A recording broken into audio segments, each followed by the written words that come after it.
All right, so welcome back for another deep dive Yeah, into all things finance and crypto. absolutely. I feel like this week, Hmm. it's almost like, traditional finance and the crypto world are in this kind of game of chicken. Like, who's going to blink first? Yeah, You know, right. who's going to merge into the other lane first? I think that's a And, great analogy. and I don't know. What do you think? Well, I mean, it does feel like the lines are getting blurrier and blurrier, right? Yeah. It's getting harder and harder to sort of separate the two. Yeah. I mean, I don't even know if that's the goal anymore, but yeah, a lot going on, a lot happening fast.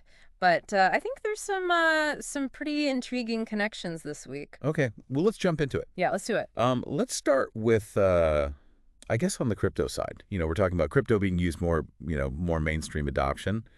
And it looks like Avalanche has launched a Visa card for crypto payments. Yeah. So, I mean, can you imagine?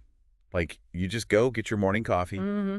and, it's just as easy to pay with crypto as it is to swipe your regular card. Totally, totally. What do you think that means for more people adopting crypto? Well, I think you hit the nail on the head, right? I think for a lot of people, the biggest barrier is just the unfamiliarity. Yeah. It just feels kind of scary and abstract. But if you can use it the same way that you use your normal credit card or debit card Right. at the places that you're already going, it just kind of clicks, you know? And so I think it's huge, especially as we see more and more platforms and services, jumping on this bandwagon. Oh, and that reminds me, remember that case in Nigeria against the Binance executive Yeah. with all the money laundering charges? Yeah. Looks like those have been dropped for Wow. 7 months. Interesting. Yeah, so I mean, I feel like that could potentially set a precedent for how other African nations, uh, Yeah. deal with crypto, which, we've been talking about this, it's a key emerging Yeah, market. huge, huge, huge. Lots of interest in crypto there, so I don't know. What do you think? Well, yeah, I mean, I think, a positive outcome like this, it just kind of encourages more participation. Hmm. It sends a signal that, maybe things are moving in the right direction. So, Okay. yeah, I think it's a really good sign. Yeah, it's like a ripple effect. That's a good one. Mm. Speaking of ripples, we Oh, can't ignore the news about Ripple's co-founder. no. No, big one this week. Yeah. Planning to donate $10 million in XRP to Kamala Harris's campaign. That's a lot of XRP. Yeah. So, I mean, I guess for those who don't speak fluent crypto, Mm. XRP is the cryptocurrency specifically designed for Ripple's payment network, which facilitates those fast cross-border transactions. Mm-hmm. So, back to the donation. I mean, Yeah. why is this such a big deal, do you think? Well, I think it's another signal, right? It's another sign that crypto is really becoming a political force. Yeah. Right. And not just in the US, we're Mm. seeing it all over the world. And to donate that amount of money in XRP, Mm-hmm. think about the potential global impact that could have, Yeah. especially in regions where, Ripple is already making a name for itself. Yeah. Well, I mean, if billionaires are placing bets, Mm, it makes you wonder what they see coming. for sure. We have Paul Tudor Jones. He's confirmed that he is long on both gold and Bitcoin. What does that even mean? Long. Well, so long essentially means you think it's going to go up, right? Okay. Yeah. So he's basically betting that the price of both of those assets Right. is going to increase in the future. Right. So, I mean, Tudor Jones, he's a smart guy. He's been doing this for a long time. And he's basically saying that he sees value in both gold, which is, the Yeah. classic safe haven asset, The OG. the OG, right? Yeah. And Bitcoin, which a lot of people see as kind of like the digital gold. Yeah. So it's like he's not putting all his eggs in one basket. He's kind of, Hedging his bets. yeah, exactly. Diversifying. Exactly. Hedging. Yeah. Well, kind of like how Tesla is still holding on to over $776 million worth of Bitcoin, Right. even with all the wallet activity Mm-hmm. that had everyone speculating. It's like they're saying we're in it for the long haul. Yep. But of course, there are other players Oh, for sure. in this, digital money game. Yeah. Let's talk stable coins. Okay. Did you see that massive transfer of 250 million USDC from its treasury to Coinbase? I did. So just, quick little explainer. USDC is a stable coin, meaning that it is pegged to the US dollar, so the value is meant to stay, relatively stable. Right.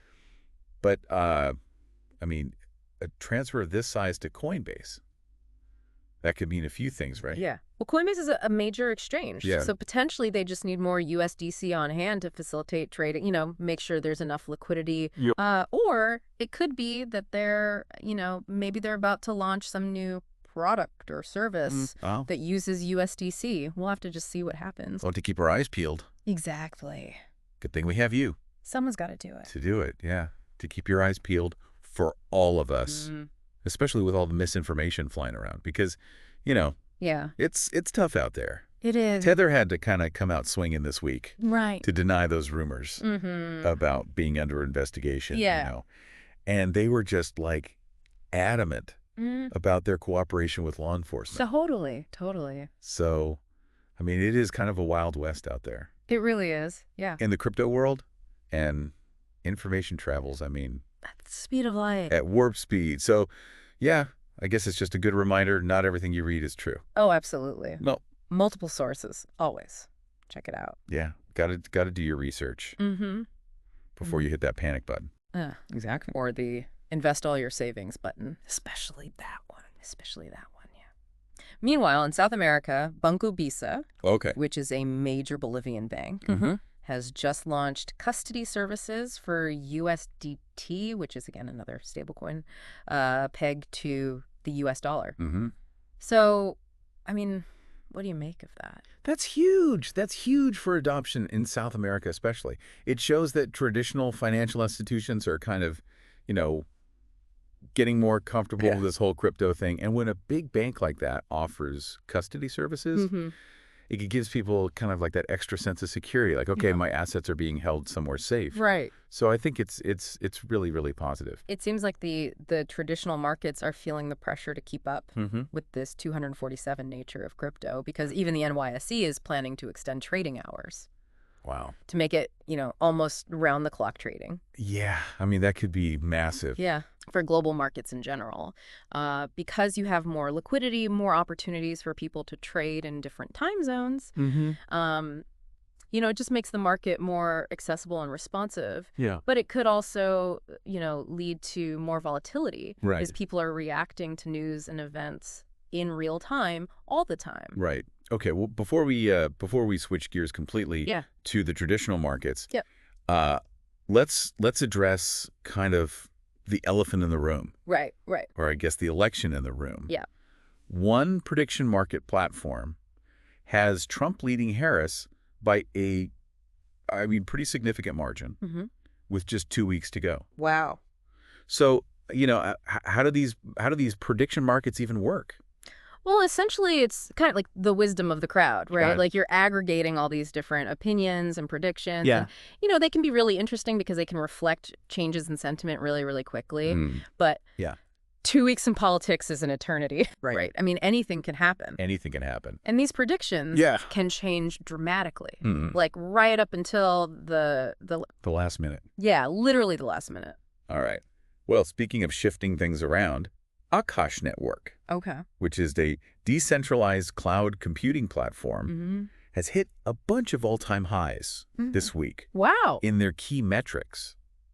That's some impressive growth. Yeah, it really is. I mean, decentralized cloud computing, It's exciting. it is. It's a really interesting space because more and more people are, they want alternatives to those centralized providers. So Yeah. platforms like this, I think, are really, really well positioned Yeah. to benefit from that trend. And in a surprising turn of events, remember that hacker who stole millions from the U.S. government? Oh, yeah. They returned $19.2 million of it. What? Really? Yeah. Maybe change your heart. I mean, who knows? Who knows? It's a reminder that even in this unpredictable world Mm-hmm. of finance and crypto, there's still surprises Yeah. and, moments of redemption. Absolutely. Absolutely. You never know. So you never know. All right. And for all of you ATOM holders out there, congrats.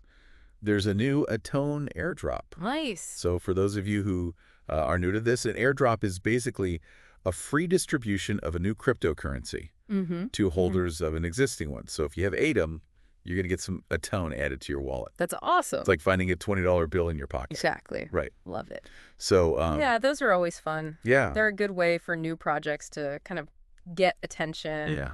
and spread the word. All right, last but not least, Saudi Arabia is playing host to a gathering of Okay. some pretty big names in finance. Oh, yeah. BlackRock, Goldman Sachs, Citibank, you name it, they'll be there. Wow. So, I mean, Big meeting. big meeting. Yeah. What do you think is going to be on the agenda?